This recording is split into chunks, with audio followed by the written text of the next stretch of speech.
What if you took the co-op madness of Overcooked, added a roguelike progression, restaurant management, and complete kitchen customization? You'd get PlateUp, a game that somehow makes burning soup with your friends a perfect night in. Let's break down why this indie gem is one of the most fun and surprisingly deep co-op games you can play today.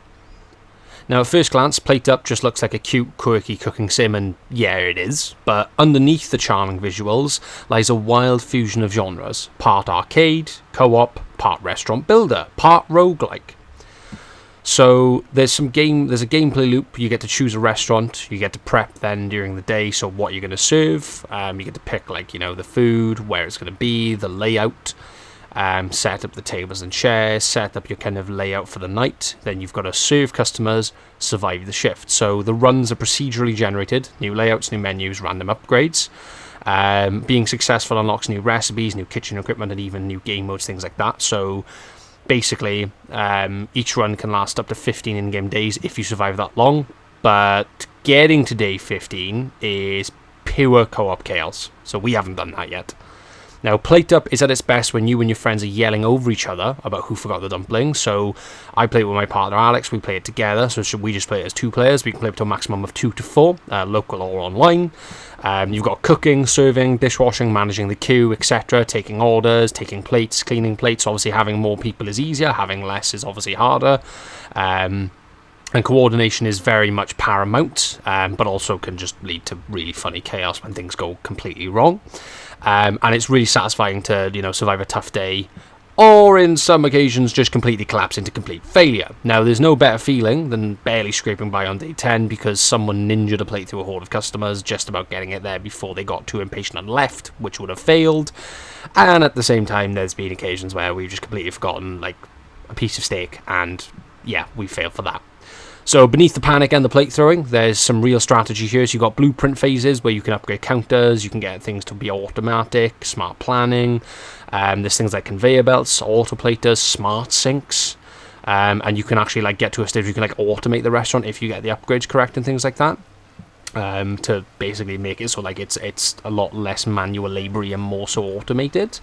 And you've got start off very basic, and then you can get to a stage where you can fully automate things if you can survive that long and get the upgrades. So that's what makes PlateUp kind of so genius, is you can go full chaos, just full on manual, things just going left, right, and center, tits up, everything just going to absolute shit, and it's funny.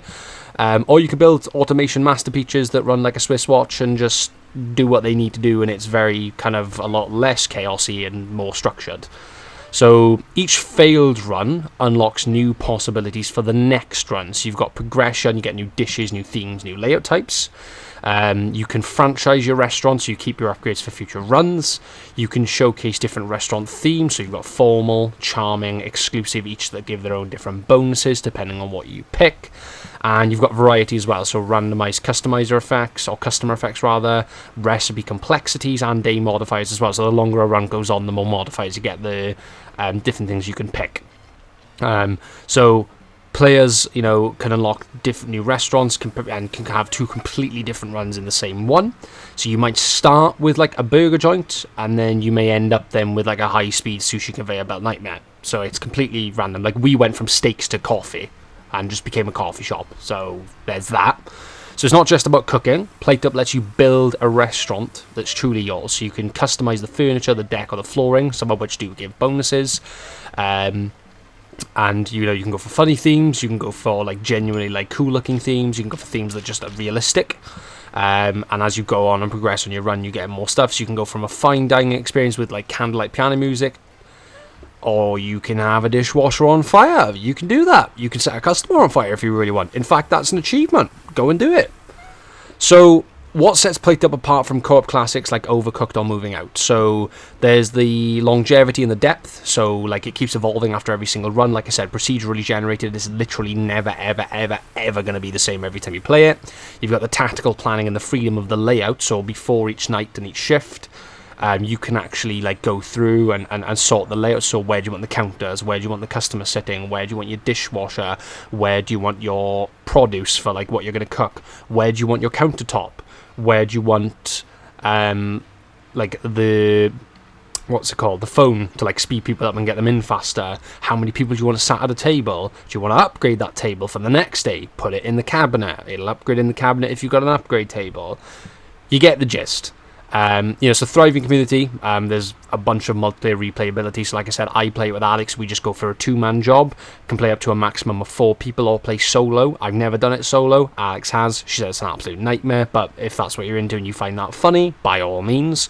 And it's equally fun for casual players as well as hardcore ones as well. So like you can go on Twitch and there'll be people doing like proper like automated runs that are like seriously cool and really good.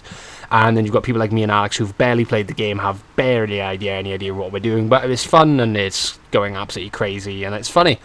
So essentially, like, where Overcooked is kind of pure reaction time, PlateUp rewards you thinking ahead and then panicking anyway when something goes wrong anyway. But we're not going to talk about that. So shut up. So essentially, whether you're a kitchen perfectionist or just a chaos-loving gremlin, PlateUp is one of the most rewarding, hilarious, and straight-up fun co-op games out there. So I would encourage you guys to try it with your friends. So it is actually on Game Pass at the moment if you're on Xbox. It's actually on Game Pass right now. So if you and your friends are looking for like a new kind of chill, funny co-op game to play, it is literally on Game Pass right now. You can literally get it right now. It's only like a gigabyte and a bit, so it's very, very small. Doesn't take up that much room at all. I would say give it an install, give it a go, play it solo, then try and get some friends to come and have a join, because it is much better with a friend. I would say I don't think it's going to be as good solo, but you never know. But I would definitely go give it a download because it's on Game Pass right now. Because you could look at joining the community, looking at some custom builds once you get things going a little bit. I haven't yet, but maybe, I will. And just, I would say, yeah, definitely kind of have a little go of it. The achievements themselves, as from like an achievement hunter point of view, as I am known for, they're not awful for the most part. I haven't done all of them yet, of course.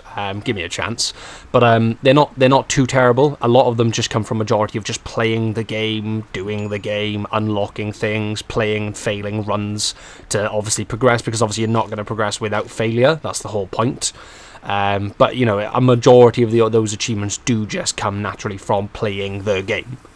So if you guys just pick it up and start going, in no time at all, you'll probably have 50 to 75% of them anyway, because you just get them by doing things. A lot of them are just to unlock new dishes anyway. So if you're kind of like put off by like, oh, what if the achievements suck and all that, they're not that bad. I personally don't think they are anyway. But yeah, I would definitely encourage you guys to give it a download, give it a go, because it's genuinely really, really fun, very chaotic, very good for co-op and just a laugh, just generally having a laugh and a giggle. And it's on Game Pass, so you don't have to pay for it. You just install it and give it a go. And if you genuinely just do not like it, you can just uninstall it, or you could just leave it there in case your friends want to play it, and it's literally only taking up just over a gigabyte. So you've got nothing to lose, really. Other than that, though, guys, I would just say fire up the oven, assign the dishwasher, prepare for battle, because this kitchen waits for no one. But yeah, PlateUp, very fun game. I may even be streaming it next week. I don't know. I'll see how I feel. We've been doing a lot of 7 days recently, but we'll see. Might be nice to, mix things up a little bit. But yeah, nice little short and sweet video. As always, guys, thank you so much for watching. Let me know in the comments what's the funniest disaster you've had in PlateUp. Let me know what you think of the game, and also let me know if you like this new style of video where I'm scripting things a little bit more. Maybe it makes it feel a little bit more kind of formatted, albeit the videos are a little bit shorter, but that's because I'm not just stumbling over my words and repeating myself. It's a lot more structure, which I think is good. But let me know if you guys prefer this, or if you'd rather me just go back to just saying what I think at the time of recording. Completely up to you. But yeah, that's it from me. Much love as always. Leave a like, subscribe, drop a comment. Like I said, let me know what you think of PlateUp. And yeah, don't forget to clean the sink. I'll see you all in the next video. Bye bye for now, and take care of yourselves.